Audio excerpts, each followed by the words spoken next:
पति के एक्सीडेंट के बाद मैं काफी अकेली पड़ गई थी। वह पूरा दिन एक कमरे में ही पड़े रहते थे और ढंग से चल भी नहीं पाते थे। ऐसे में मेरी जिंदगी एक वीरान रेगिस्तान बन चुकी थी, जहां सदियों से बारिश नहीं हुई थी। एक दिन मेरे एक रिश्तेदार का बेटा आर्यन हमारे घर रहने आया।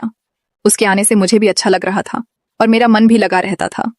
मैं बच्चा समझकर उसे अपने पास ही लिटा लेती थी, पर एक दिन उसने रेगिस्तान में बरसात कर दी। दोस्तों, आज की इस रोमांचक कहानी में आप सबका स्वागत है। मेरा नाम प्रिया है। एक महीने पहले मेरे पति अमित का एक्सीडेंट हो गया था और उस एक्सीडेंट में उन्हें काफी गंभीर चोटें आई थीं। पति की चोट के बाद मैं एकदम अकेली पड़ गई थी। वह पूरा दिन एक कमरे में ही पड़े रहते थे और चलने फिरने में भी असमर्थ थे। एक दिन मैं घर में बैठी थी, तभी दरवाजे की घंटी बजी तो मैंने दौड़कर दरवाजा खोला। मेरे सामने लगभग 20 साल का एक नवयुवक खड़ा था। उसने वहीं खड़े खड़े दरवाजे के बाहर से ही अपना परिचय दिया। वह बोला, भाभी जी, मेरा नाम आर्यन है। मैं प्रकाश अंकल का बेटा हूं। शायद अंकल ने आपको मैसेज भेजा होगा। मुझे तुरंत प्रकाश अंकल का वह मैसेज याद आया। मैंने उससे कहा, हाँ आओ, अंदर आ जाओ। और इतना कहकर मैंने दरवाजे पर जगह बना दी। आर्यन संकोच करता हुआ अंदर आ गया। वह बोला, भाभी जी, मैं आज ही यहां आया हूं। आपको तकरीबन 8 साल पहले देखा था। तब मैं स्कूल में पढ़ रहा था। आपकी शादी का कार्ड हमारे घर आया था। तब मेरे हाई स्कूल के एग्जाम थे, इसलिए आपके विवाह में शामिल नहीं हो पाया था। मैं यहाँ कॉलेज की पढ़ाई के लिए आया हूँ और यह लीजिए, अंकल ने यह सामान आपके लिए भेजा है। और इतना कहकर उसने मुझे एक बैग पकड़ा दिया। बैग से बगीचे के ताजा फलों, सब्जियों और अचार वगैरह की बड़ी ही अच्छी खुशबू आ रही थी। मैंने खूब खुशी से आभार जताकर बैग ले लिया और उसको चाय नाश्ता वगैरह दिया। इसी बीच मैंने जोर देकर उससे कहा, तुम यहीं पर रहो। मैं तुम्हारे अंकल को कह चुकी हूं कि तुम्हें सब कुछ तैयार मिल जाएगा। तुम बस अपनी पढ़ाई लिखाई पर ध्यान देना।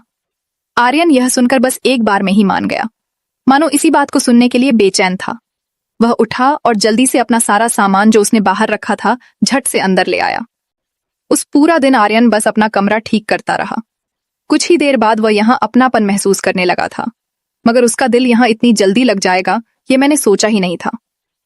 अगले दिन आर्यन को मैंने अपने पति अमित से मिलवाया।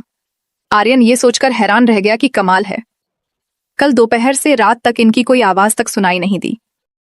इस घर में भाभी के अलावा कोई और इंसान भी रहता है, यह मुझे महसूस तक नहीं हुआ।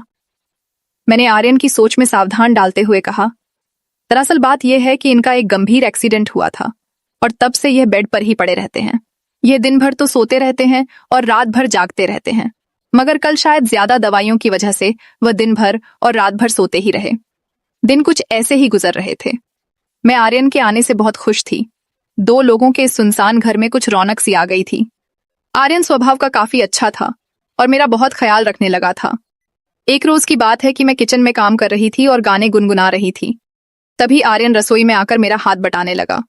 मैं हंसकर बोली, आर्यन, तुम अभी बच्चे हो, तुम्हारा काम है पढ़ना और सिर्फ पढ़ना। तुम ये सब काम मत करो। जवाब में उसने कहा, हाँ भाभी, पढ़ना तो मेरा काम जरूर है, मगर मैं इतना भी बच्चा नहीं हूं। मैं पूरे 20 साल का हूं। मैंने आश्चर्य से आर्यन की ओर देखा तो वह बोला, हाँ भाभी, मैं अब कॉलेज में पढ़ता हूं। अब मैं बच्चा नहीं रह गया। यह सुनकर मैं बिल्कुल चुप हो गई। एक दिन बातों ही बातों में आर्यन मुझसे मेरे पति अमित के बारे में पूछने लगा कि उनको क्या हो गया था, ये एक्सीडेंट कब और कैसे हुआ था। मैंने उदास होकर कहा, पहले वे बिल्कुल फिट थे और हमारा सारा कारोबार वह अकेले ही देख रहे थे। सब अच्छा चल रहा था और हम हंसी खुशी एक साथ रह रहे थे। फिर एक दिन कुछ ऐसा हुआ कि जब वह कारखाने से वापस घर लौट रहे थे तो रास्ते में उनका एक्सीडेंट हो गया। उस एक्सीडेंट के बाद से हमारी जिंदगी और घर के हालात दोनों ही बदल गए। उनको पैरों पर काफी चोटें आई थीं।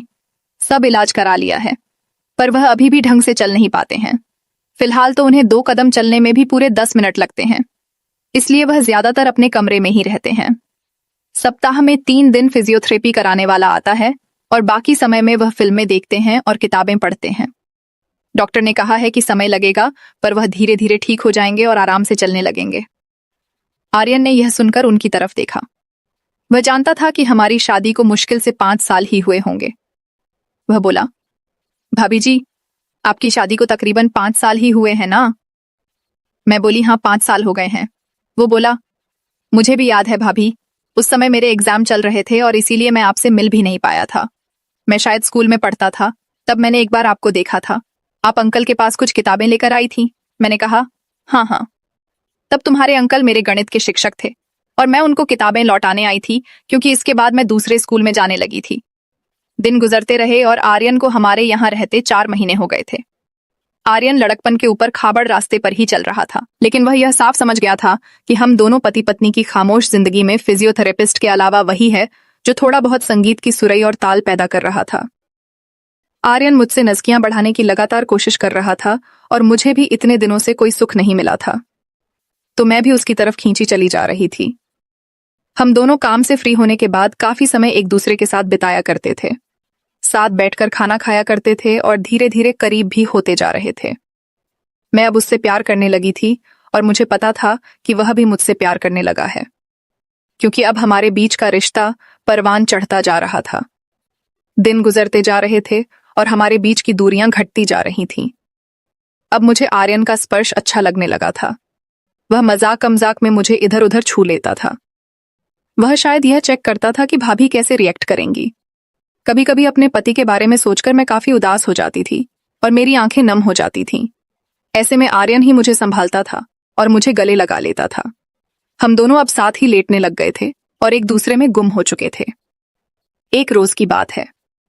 आर्यन आज बिल्कुल ही फुर्सत में था, इसलिए वह गीत गुनगुनाता हुआ रसोई में आया और झट से मेरी दोनों आंखें बंद करके मेरे कानों में अपना मुंह लगाकर बोला, भाभी, आज मैं आपका सारा काम कर दूंगा, आप इधर आओ और आराम से बैठो। वह हौले हौले मेरे मुलायम धुले गीले और खुशबूदार बालों को लगभग सूंघता हुआ मुझको एक कुर्सी पर बैठाने लगा। मैं भी अब मस्ती में आ गई थी। मैं कुर्सी से उठ गई और उसको कुर्सी पर बैठाकर खुद उसकी गोद में आसीन हो गई। हम दोनों कुछ पल ऐसे ही रहे, ना हिले डुले और ना ही कुछ बोले, बस चुपचाप एक दूसरे को महसूस करते रहे। अभी 2 मिनट बीते होंगे कि कहीं से कुछ खांसने की आवाज आई तो हम दोनों चौंक गए और घबराकर मैंने आर्यन को अपने आप से तुरंत अलग किया। हालांकि आर्यन की इच्छा नहीं थी कि वह मुझसे अलग हो, पर फिर भी कुछ सोचकर वह मुझसे अलग हुआ और मुस्कुराता हुआ किचन से बाहर चला गया। वह बाहर जाकर बैठ गया और हमारे बीच के पलों को याद करके मुस्कुराने लगा। मैंने ये सब देख लिया था। मैं उसके पास जाकर बैठ गई और उसके गाल पर एक हल्की सी चपत लगाकर और दूसरे गाल पर मीठा सा चुंबन देकर उठ खड़ी हुई। उस पर आर्यन बोला कि भाभी, दूसरे गाल से इतनी नाइंसाफी क्यों? वह अपनी जगह से खड़ा हो गया और मेरे बगल में आकर काम करने लगा। वह बार बार मुझे छू रहा था। मेरे बदन में तो जैसे बिजली दौड़ रही थी। मैं उसके स्पर्श से कितनी प्रफुल्ल थी, यह से बस ही मैं और मेरा प्यासा मन ही जानता था। मैं तो ऐसे अद्भुत अनुभव को तरस ही गई थी। मगर उस सुबह आर्यन ने मेरा सारा अधूरापन दूर कर दिया था। कई महीनों बाद आज रेगिस्तान में बरसात हुई थी और जम के हुई थी। हम दोनों मुरझाने के बाद बेड पर ही पड़े हुए थे। तभी खांसने की आवाज दोबारा आने लगी। मैं एक कप चाय लेकर आर्यन को प्यार से देखती हुई उस कमरे से निकली और पति के कमरे तक पहुंच गई। आर्यन भी कपड़े पहनकर बाहर आया और अपना नाश्ता बनाने लगा। मैं वहीं अपने पति के पास बैठ गई और उनकी तबीयत के बारे में पूछने लगी। जब मैं काफी देर बाद भी पति के कमरे से बाहर नहीं आई तो आर्यन फिर से तड़पने लग गया।